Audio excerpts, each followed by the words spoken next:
Yung pinaka ano mo, plate next. Oo. Nasa. Yung, naiwan ko po yung no. Yan. Malabo po eh. Yun nga lang, tinapat sa ilaw. Dito kasi makikita mo na yun sa sacral. Tulad yan, L5 lang may problem. Ang L5 kasi sa dulo, ito. Yung binabangit dyan, lumbar spine, na L5, ito, L5.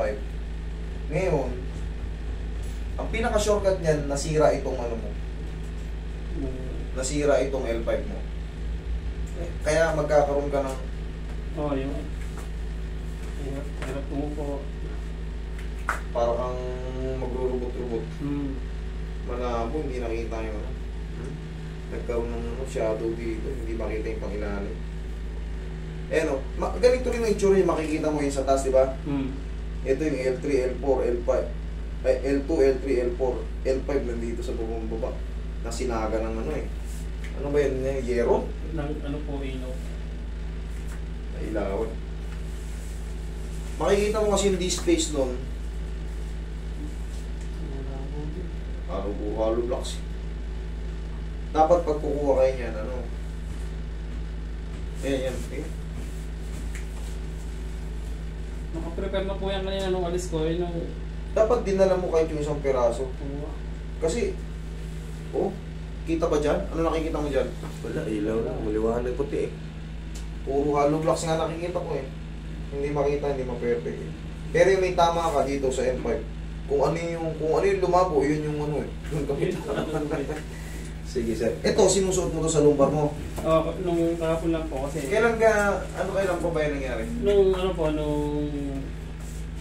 Webes po. Ano bang ginawa mo, idol? Ano po kasi ako, repacker ako sa tahian. Nagbubuhat po ako ng mga, siguro mga 30 kilos. Nakapagbuhat na ako ng mga 10 sako. Tapos nung pang-labing isa ho, pag yuko ko na, May misled na? bigla na naman siyang tumakit. Wala naman siyang lumagotok na, wala naman ako naramdaman lumagot. Basta pag ganito ko, angatin ko yung ano, bigla na siya sumakit. Hindi ko na, inangat ko yung binubuhat ko. Masakit na. Tapos, yung time na, hindi po talaga ako makatayo. Ngayon, tayo ka nga. Ayun. Parang pili mo 75 ka. Kanina, upo ako doon. Sunod tayo. Hindi mo pwedeng matagal lang ako. Sige, higa kang para gilid. Higa kang para gilid.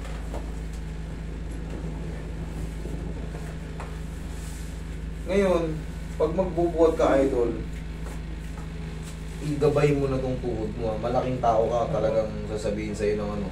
Magbuhat ka naman. Hindi po pwedeng hindi ka nakakabuhat kasi sa trabaho. Mapapagalitan tayo. Itulong mo to kasi bumigay na eh. Bumigay na. L5 pa lang may tama. Susunod niyan, very common na yung L4, L5. Very common na yan pag sa lower back pain. So, pangalagaan yan. Kailangan tulong na nito.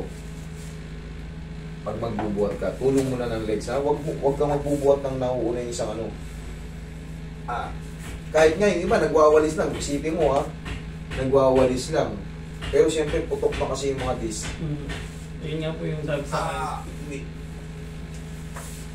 Na nga, ang pinaka-shortcut niyan, wala nang masyadong mahabang paliwanagan. Putok yung disc L5 niya. Kasi meron yung tinatawag na desiccation eh.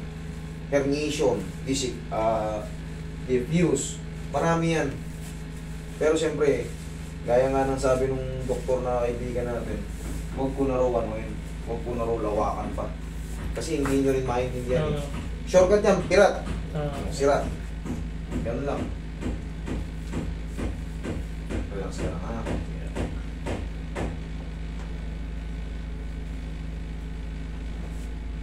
Kabilang sa'yo.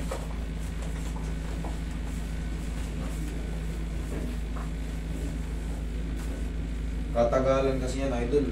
Yung susunod na bis, gaganon din yun pag nagbuhat ka ng mga alanganin. Kaya kailangan pag-aralan mo na kung paano tulong mo to ha. Malakas kasi ang legs natin. Hindi naman masakit tuhod mo, di ba? Hindi naman. Itulong mo yan. Malaking bagay yan, nakatapa ka. Pupunas ko muna. Lumabas yung aura ng katanghalian eh.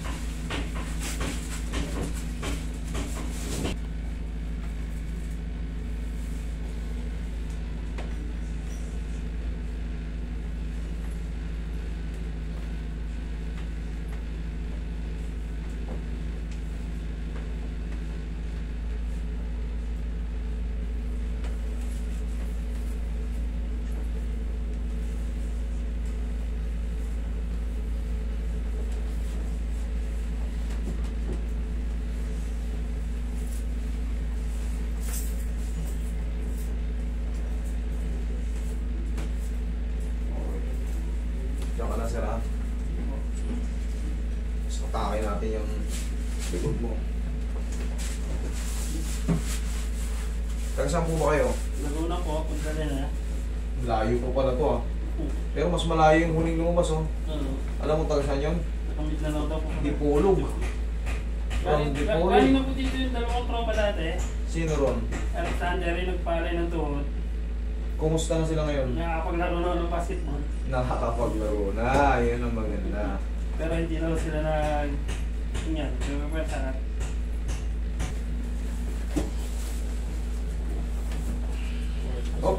Dulas ka.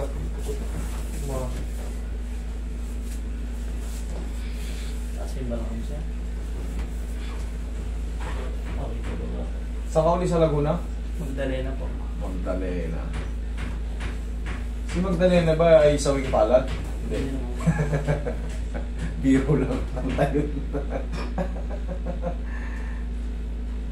Okay, relax lang. Inhale. Exhale. Diyan ka lang muna, maganda tayo.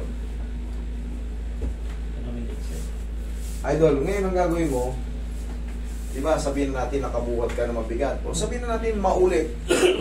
Sample lang ha, pero sana wag na maulit. Diba, pagbuhat mo ng ganun, sumakit. Sakit ba? Hanap ka ng pader. Kumano ka sa pader. Para kung sumuli ito par. Kumano ka sa pader. Tapos, tinitinoy, ganun o. Tayo ka. Tingnan mo. Turo ko sa'yo. Tayo ka. Okay, laksan mo ulit. Kabila. Upo ka. Pagka nadali mo yun isang beses, sabihin natin yun na nga, inulit ko lang. Sabihin pitikin mo tag-isa lang ha, huwag mo ulitin. Tapos, kung may baong kang pau sa inyo, tsaka mo ganun-ganunin yung pau. Ganun-ganunin mo lang yan. Ganun-ganunin mo lang yan. Kanina, hirap kang tumayo. Tumayo ko mabilis. Umuha ka sa mas mababa. Sige, tumagal ka muna dyan. Tingnan mo yung difference. Tingnan mo yung difference. Kanina, pag nakaupo ka, saglit nga lang eh. Pag pinatayo kita, nangangalay na. parang inasab ni Ipang ka ng 75 years Bago old. pumunta dito sa jeep, Malamang, ganun ka ng ganun. Kasi, alam mo, pagka hindi naman kasi lingid sa ating kalaman na nagkakaroon tayo ng lower back pain pagka nagbubuhat. Ang sikreto talaga dyan, i-squeeze nyo, tanda. Sabi na natin nga, sobrang sakit eh. Grabe sakit ah. Yung unang-una, nandun ka pa sa trabaho, sabihin, pilitin yung sumandal sa pader. Kung di man kayo makatayo nun, kasi baka matumba kayo pagka ano eh. Kaya ako kayo pinapasandal sa pader. Para kahit papano, hindi kayo matutumba kasi may nakakapit na sa inyo, may nasasandala kayo. I-ganon nyo, hanapin nyo. Ganon nyo. Yan, pag tumunog na yan, makakaano na kayo. May pain siya, pero, kaysa naman, gaganon-ganon kayo, tayo ka mabilis. Anong difference ngayon? Anong pinagkaiba? Hindi na siya kagaya. Hindi na kailangan ng pectus. Hindi na kailangan tumuo.